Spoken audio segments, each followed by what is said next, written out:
Hey guys, let's talk about ethics. So very briefly, I'll go over this because we do have our video lecture, and then I have a page of videos to ethical studies with ethical dilemmas. Do watch these; they're entertaining, they're very interesting. I think you'll enjoy them.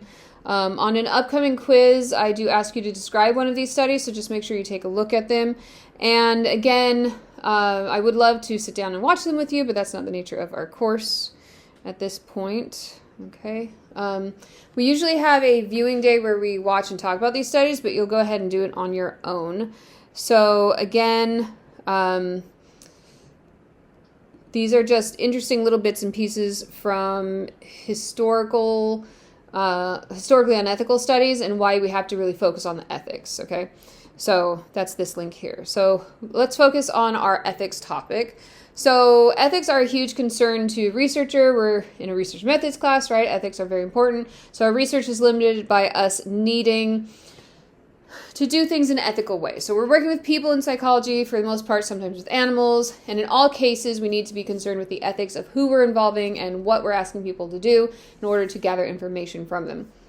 We have the APA, our overlords at the American Psychological Association, and they determine how we format our papers. They also help determine how we treat people in research, and they have 5 different components of ethics. I go through each of them separately. So beneficence and non-maleficence. The first one is it's very simply do no harm. Okay, this is very similar to the medical field. When we're working with people, we don't want to harm them. The point of research is to gain knowledge and help people. We don't want to hurt them along the way. This means physical harm, psychological harm, financial harm, social harm. In any way, we want research to be as little harm as possible. Of course, there are instances where research will be harmful. I think a very obvious example of this is chemotherapy treatments, doing research on medication that can be life-saving to those in critical condition. Sometimes there may be harm imposed, and that's a very difficult decision to be made between a researcher and a participant. But generally speaking, we just try to avoid any harm to people. We eliminate harm when it's unnecessary. Number 2 is fidelity and responsibility. So with this, it is the responsibility of the researcher for anything that happens to people over the course of research being done. It's important for researchers to be up on ethical code, professional standards. They're acting in accordance with the rules of their association. So with responsibility, we need to put trust in our researchers that they're acting ethically. Number 3, integrity. Integrity is probably a word that you've heard before, but just being accurate, honest, truthful when it comes to academics, when it comes to research. It's not something that a lot of students have nowadays with AI. So information should be reported accurately without bias. Scientists also dealing with AI and integrity issues. Okay, you don't want information to be misused or to be inaccurate. Justice. People should be treated fairly. And then the second point, equality of access to the benefits of psychology, to research in general. This is the idea that everybody should have equal access. But the truth of the matter is just, like we talked about in our last topic with weird populations, they often have the most access to the benefits of psychology and research. It's just reality, unfortunately. So the goal is to eliminate this as much as possible. And the first step to eliminating it is being aware of it and trying to, to fix it. Number 5 is respect for persons. So we have respect for persons. People have rights. They have rights to confidentiality, to dignity. Psychologists need to be aware, be able to respect people in their decisions. Okay, so sometimes we have groups where it's difficult for them to make their own decisions, like children, the elderly, psychologically disordered people who maybe can't make clear decisions for themselves. So researchers shouldn't be taking advantage of that. They should be respecting the rights of the individuals. Then we have animal research. Okay. So APA oversees human research. There's a body called IACUC, which looks at animal care. They have their own set of ethical principles to make sure that animals in research are being treated fairly. Animals are used in research from observations in wildlife to rats in labs. Animals, when they're used, we need to uphold a similar standard as people. So this is a very interesting conversation too, because there's really a wide spectrum here. There are people that think no animals should be used in research under any circumstance because they can't consent the way humans can consent. Then there are others who say animals should be used to virtually all costs if it means to help us advance as humans. So it's a colorful spectrum, but this group is here to protect animals that are used in research. They follow many of the same guidelines. No harm when it's not necessary. I'm sure you've probably heard of horror stories of animal testings from corporations. It doesn't happen nearly as much anymore as it used to because of these standards. So it's much more regulated through psychological groups, but obviously something to be aware of. Then we have the IRB. It's the Institutional Review Board that takes a look at your research before you do it. Make sure that you're abiding by certain principles. Every research institution has an IRB. BBC does not because it's an educational institution, not a research institution, but we have considered implementing that, so we might one of these days. Okay, but anywhere where research is actively done, you're going to have an IRB. Okay, so since we don't have an IRB, that's why we have some restraints and considerations for our research projects, because we can do no harm at all. Because we don't have approval or really support to do more difficult research, we're just going to be careful. Okay. So some more ethical considerations. These are from the IRB. We have no harm. Again, we have informed consent, which is if somebody can give consent to the research, then they should. We have confidentiality. Will your data be private? Then we have some interesting other components here like deception research and debriefing research. We'll talk about this more.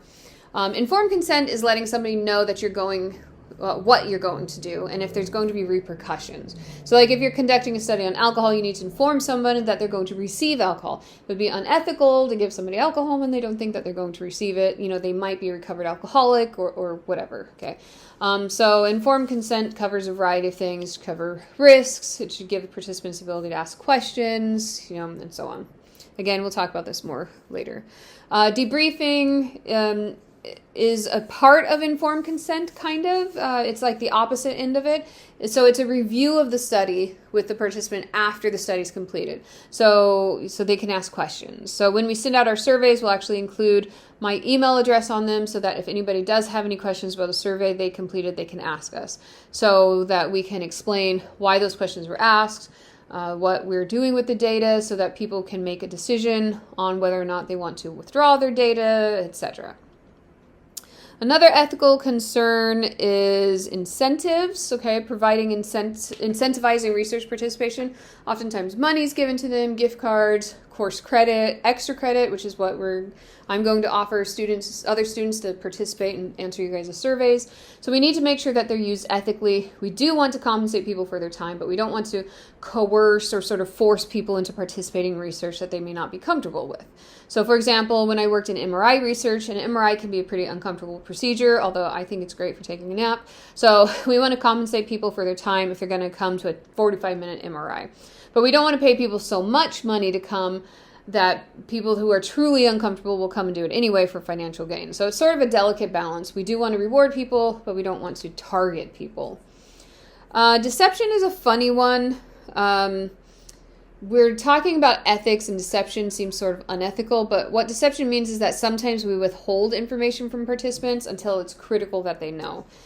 So a fun example of deception in a study that I was aware of recently was about anxiety, about not having your phone. If you don't have your phone, do you feel a sense of anxiety? So the study was so simple. It had people enter a room, and they had the individual set their phone on a table outside, and then they told the people someone will be in to see you shortly, but nobody was coming in to see them shortly. That was the deception of it all. They were actually just waiting to see how long it took people to leave the room to go get their phone, okay? So there was deception. They were lied to. They said they'd be seen shortly when they wouldn't be, but they were debriefed after to explain that the actual study was to see how long it would take them to get their phone. That deception was necessary in order to do the study. Okay, they had to have that deception or the study wouldn't have worked. And the deception wasn't harmful, so therefore it was still ethical. Another very common form of deception is a placebo pill. You've probably all heard of that. It means that in the study, half of individuals will be given an active medication, half will be given a placebo or a sugar pill or some inactive pill. That's deceiving. The people think they might be getting the medication when they're actually not. But it's really just a design that we use to make sure that we're assessing differences accurately. But some people do think placebos are unethical. Okay, so deception, we have to be careful. We're not trying to deceive or upset anybody, but it can be used for our benefit, and it can certainly be upsetting and seen as deceptive. So I have some unethical study examples, which I'll leave to you. We have some of these in the video and then some in my recorded lecture. That's Ethics Week. I have to say that I think ethics is really interesting. It's an interesting part of what we do in research, just being mindful about how it affects other people. If we were left up to our own devices, researchers would probably do a lot of horrible things to people to see what happens, and that has been done over the course of history. So it's important to learn about those instances and to learn the laws about ethics currently. Let's talk about the introduction section. That'll be our last bit. Again, thanks for hanging in there through all this content. Hopefully you guys are doing good. I know some of you have struggled with assignments, but you're catching up, so good job. But the introduction is an important piece of your paper. In fact, it's probably going to be the largest piece of your paper and the longest. It's a lot of information about your topic. You're describing your topic of interest and leading into your specific prediction. So the assignment begins our progress on the body of our research paper, which includes intro, method, results, discussion. So you have your references, and you'll be using those references to write the introduction. So this is your first written section of the paper. It's a great time for me to give you some feedback on your scientific writing. So remember that this is a first draft. You will not be turning this in its full form until the very end of class. I don't say that to you so that you put it off until the end of class, but I'm saying that we have a lot of room to work and grow, okay? So don't be too intimidated by this. Just try and get yourself a really great starting point that we can continue to build off of throughout the semester, okay? So I remember from our research reports, we're working in sort of, or hopefully you remember, that we're working in sort of an hourglass shape, okay? The introduction is going to start out very broad. If your topic is social media and self-esteem, for instance, you start by just explaining what social media and self-esteem are, and by looking for resources, references that help you to explain the scientific components of those topics. So the main purpose of the introduction is to make a case for testing your hypothesis and the design of your study. So you make your case by referencing the conclusions of past researchers, the studies that you found in your references, in your search. Okay, so nearly every statement should be referenced. Pretty much every statement in your introduction will require a reference. A common mistake that's made by students is thinking that everything is common sense, maybe saying something like, college students are stressed. You might believe that. You might have some personal evidence to suggest that, but you need to find scientific evidence in order to make that statement. When you're writing a scientific research report, you need to back up your statements with fact, okay, with science.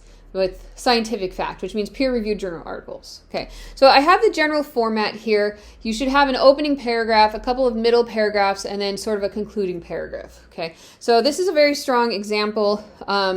Taking a look here, this is about 2 pages long, so it's not too incredibly long, but where a lot of the work comes in is with the citations, getting the info from scientific articles into your paper. So remembering back to scientific literacy, there's a few things you really want to avoid. You don't want to quote other papers. There's something very different from literary writing where you're usually quoting pieces from books. We don't quote in science, not really. We summarize, we paraphrase what other scientists have found, okay? So this is a great example. Notice here that almost no sentence, the first sentence says studies of nutritional epidemiology represent the relationship between the consumption of fruits and vegetables and prevention towards the risk of cancer and other debilitating disease. And then we have citations. Okay. It's not as simple as saying eating healthy leads to better health. That might be an assumption that we have, and we might have in our head some evidence to suggest that, but we want to be specific. We have to cite. We want to explain that other scientists have come to these conclusions. Furthermore, there is twice the risk of developing cancer in individuals consuming 1 or fewer daily servings of fruit and vegetables. And then another citation. So notice that pretty much every sentence here has a citation, okay? You're not going on your personal knowledge. You're not telling personal stories or opinions. You're not talking about how you feel about the topic, even though somebody might be interested in hearing that. That's for reporting research that's been reported by other scientists and then leading into your specific prediction. The introduction is not the place for your opinions, feelings, etc. If you continue on again, this is a great example of how we can use references to really build up to a point. Then the end of the introduction should justify your hypothesis to the reader. So here it says, this study aims to look specifically at the relationship between self-esteem and nutritional intake in college students and determine if there's a positive relationship. Again, we know college students are stressed, but you don't say it like that. You find some evidence to suggest that that's true. While other researchers tend to examine incidences of poor nutrition and eating disorders in relation to low self-esteem, the purpose of this study is to investigate a possible relationship between proper nutrition and higher levels of self-esteem. So you lead in specifically to your prediction. This prediction is that higher nutrition, proper nutrition, will lead to higher self-esteem. So this person has two hypotheses, but this is the general idea. You explain your topics. In this case, this person explains diet and important elements of diet, as well as self-esteem, and then that leads into their prediction. Okay, so the introduction does take a bit of thought, a bit of time. You're constructing a narrative that leads up to your specific prediction. You're telling the story of why you're doing your study. This is what we're working on for this week. Remember that this is, for context here, you have 5 paper sections throughout the course. It'll be worth 10 points. In the final paper, your final paper is worth 100 points. So your introduction is basically going to double in point value in the final paper itself. So if you turn in this 10-point assignment, I'll give you your feedback on it so that you can put it in tip-top shape for the final paper. It's a first pass, a first draft. This isn't meant to be anything remarkably high stress, okay? It's getting us a solid first draft so that we can work and build it up to its best form by the end of the course. So work on getting yourself a strong foundation for your introduction. I really do recommend looking at this example I have here for kind of structure and scientific writing, and read the introductions on the articles that you're citing, okay? You'll get lots of ideas about how to write it in a strong scientific way by reading other papers on similar subjects, okay? So I'll be working to get caught up with grading, get you all your feedback this week. So yeah. I knew there was something else, so I kept putting off stopping this. I am going to record like how I write my introduction section. It's sort of a cheating method, but it's actually good. It's a very good methodology for writing a high quality introduction paper, and it makes it easier, a lot easier than what a lot of you are going to naturally want to do. So keep an eye out for that. I will try to get it posted as soon as possible. All right. See you next time. Bye.